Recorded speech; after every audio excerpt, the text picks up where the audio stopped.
A continuación voy a hablar acerca de lo que aprendí en Historia de la Comunicación Gráfica 2.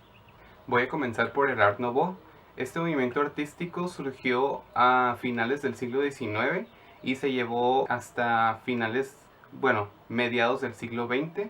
En mi opinión, este movimiento artístico más que nada se caracterizó por llevar líneas sinuosas y por sus composiciones asimétricas. Este fue concebido gracias a la incentiva de buscar un espíritu emprendedor. Además jugó pues un papel fundamental en la transformación y pues evolución del arte.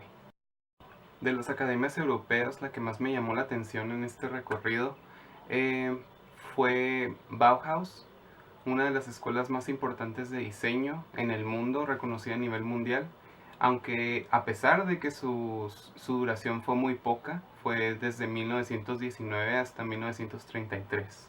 Esta escuela buscaba unificar los movimientos artísticos del momento, así como también influir socialmente en la expresión pública.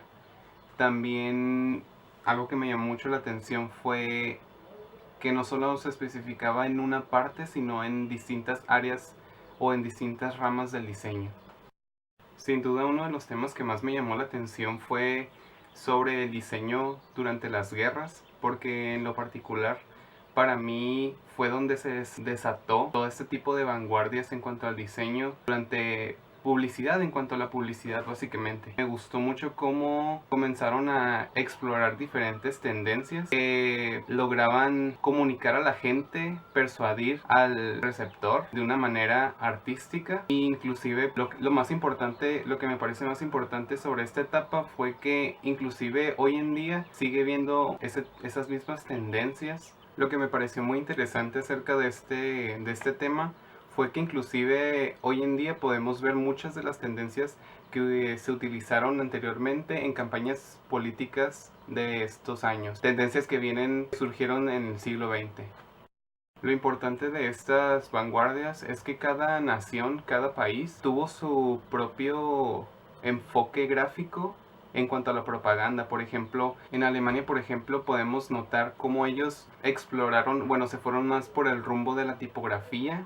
En Rusia nos podemos encontrar pues con el experimentalismo. En Estados Unidos nos podemos encontrar con el abuso de usar la bandera americana en todo lo que sean. Era el típico gráfico americano, y en Alemania nos podemos encontrar con la propaganda nazi. En el tema de la revolución recopilamos lo mismo que vimos en lo de las guerras. El diseño gráfico se desata con el fin de controlar grandes masas, persuadir a las personas con la misma publicidad y carteles. Por ejemplo, en Rusia nos encontramos con un estilo gráfico más en cuanto a la geometría y las composiciones lineales.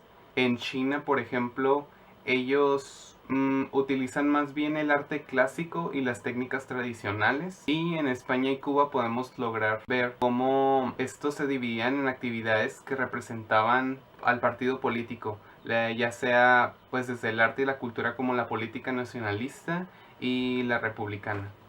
El tema de las Olimpiadas y los Juegos Olímpicos me pareció muy interesante, porque fue cuando México destacó de entre distintos países. Siempre logramos ser un poco malinchistas al momento de elegir una vanguardia o un diseñador gráfico o un ilustrador. Siempre nos vamos como a personas como por ejemplo en Estados Unidos, en Asia, pero no nos detenemos a pensar. Bueno, en lo personal me pareció muy interesante leer y buscar y descubrir que básicamente México logró una tendencia muy importante en las Olimpiadas, porque en mi opinión desató una tendencia muy importante en cuanto a explorar y salirte de tu zona de confort, como lo estuvimos viendo en otras identidades gráficas de Juegos Olímpicos, como por ejemplo Estados Unidos utilizar el típico balón, utilizar la silueta, utilizar la bandera en toda la propaganda y en toda la identidad gráfica. Y México fue más como irse más al sentido de un logotipo más pensado, más estilizado, más lineal, con un uso muy importante de retículas. Se me hizo muy interesante cómo utilizó las herramientas necesarias para realizar este tipo de trabajo, y en lo particular se me hizo muy interesante.